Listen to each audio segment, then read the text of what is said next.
রাজ্য বাজেটে রাজ্যের সমস্ত কর্মচারীদের জন্য 4% মহার্ঘ ভাতা অর্থাৎ দিয়ে ঘোষণা করা হয়েছিল। এপ্রিল থেকে সেটি কার্যকর হওয়ার কথা ছিল, কিন্তু এখনও পর্যন্ত তার কোনো নোটিফিকেশান জারি করা হয়নি। এ নিয়ে আনন্দবাজার পত্রিকায় একটি খবর প্রকাশিত হয়েছে। এই 4% ডিএ যেটা এপ্রিল থেকে কার্যকর করার কথা বলা হয়েছিল, তা নিয়ে কি জানা যাচ্ছে চলুন বন্ধুরা দেখে নেওয়া যাক।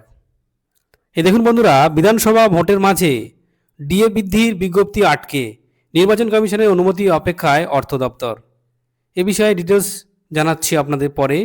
তার আগে দেখে নিই খবরে কি বলা হয়েছে।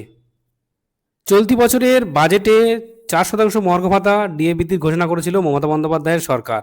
তবে ঘোষণার পর 2.5 মাস কেটে গেলেও এখনও সেই সংক্রান্ত সরকারি বিজ্ঞপ্তি জারি হয়নি। ফলে রাজ্যের সরকারি কর্মচারীদের মধ্যে বাড়ছে অনিশ্চয়তা ও জল্পনা। নবান্ন সূত্রে জানা গিয়েছে, ডিএ বৃদ্ধির সিদ্ধান্ত কার্যকর করতে গেলে বর্তমান নির্বাচনী পরিস্থিতিতে নির্বাচন কমিশনের অনুমতি প্রয়োজন। সেই কারণে রাজ্যের তরফে মুখ্য নির্বাচনী আধিকারিকের কাছে একটি চিঠি পাঠানো হয়েছে। পরে সেই চিঠি দিল্লিতে কমিশনের কেন্দ্রীয় দপ্তরে পাঠানো হয়েছে বলে খবর।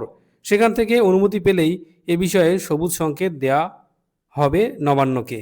এখন বুঝতেই পারছেন, আসল কথা হচ্ছে যে এত দেরি হলো কেন।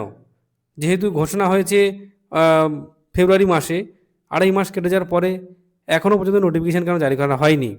এখন যেহেতু বলা হচ্ছে যে নির্বাচনী আধিকারিকের কাছে অনুমতি নিতে হবে, কিন্তু অনেক আগেই এই নোটিফিকেশান জারি হওয়ার দরকার ছিল, কিন্তু তাও হয়নি। এখন দেখার বিষয় কি হয়।